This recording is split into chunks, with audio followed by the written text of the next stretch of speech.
Hi, this is your coach Joe Lucas, and happy Thursday.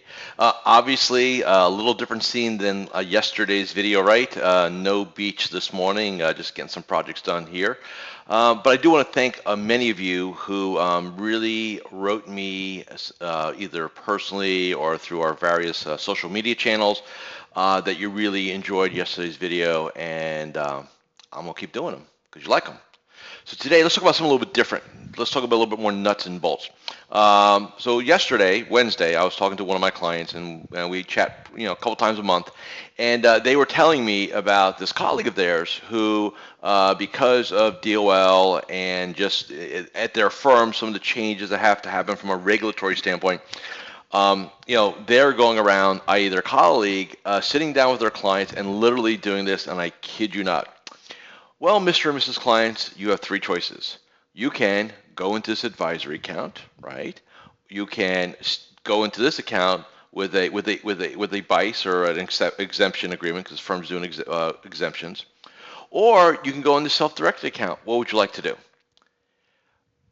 I thought you were the advisor here. Like I heard that and I literally went, man, this dude is going to have no business in 5 years, if that long. So let's talk about really what an advisor is, from a behavioral standpoint, from a psychology standpoint, right, versus a stockbroker or somebody else, right, an order taker, right? Advisor, right?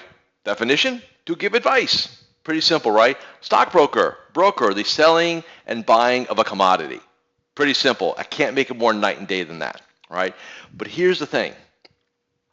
If you're not giving your clients your best advice, and if you're not, and look, I know there are lines that we cannot cross, right, in terms of communicating. You can't browbeat somebody into doing something, even if you know it's in their best interest.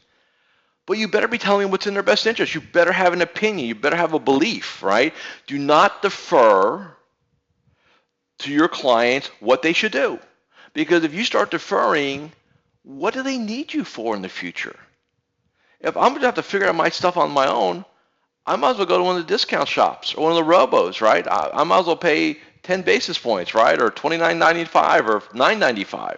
What do I need you for?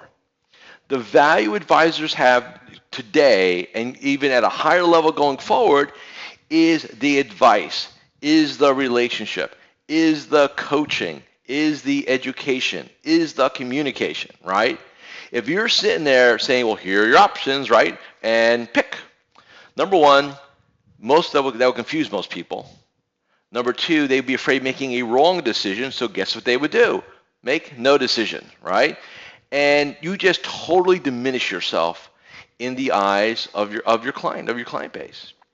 So I've always found, stand for something, have an opinion, say, in my experiences, here's what you need to do. Or based on your situation, here's what I recommend. You better be absolutely congruent when you make your recommendation, and make recommendations. That's why you're paid. That's why you're there, not to be some glorified order taker. Hey, we're not a Chinese restaurant. Here's the menu, right? Pick what you want, pick by number, right? And give us a piece of paper back. That's not our business.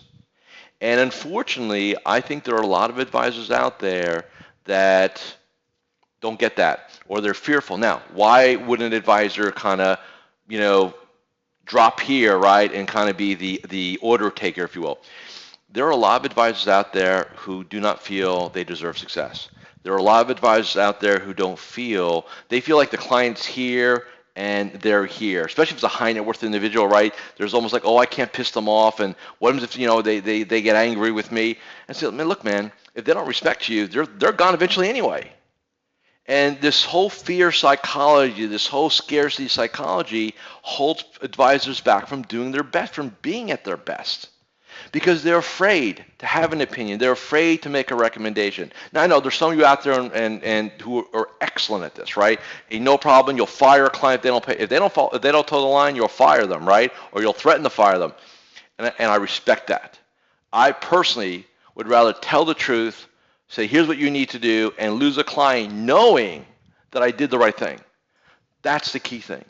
As soon as you allow your clients to tell you what you're going to do for them, you are no longer an advisor.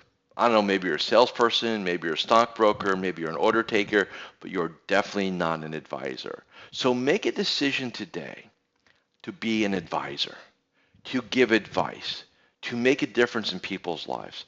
You know, at the end of the day, hey, you do what I do. I get up every morning and I ask myself, this is one of my morning power questions. What do I need to do to add value today? What do I need to do to have impact with the people I'm going to talk to today? What can I do today to really elevate the people I'm going to communicate with today? That's the way you need to operate each and every day. Do not be an order taker, be an advisor. Have a great day.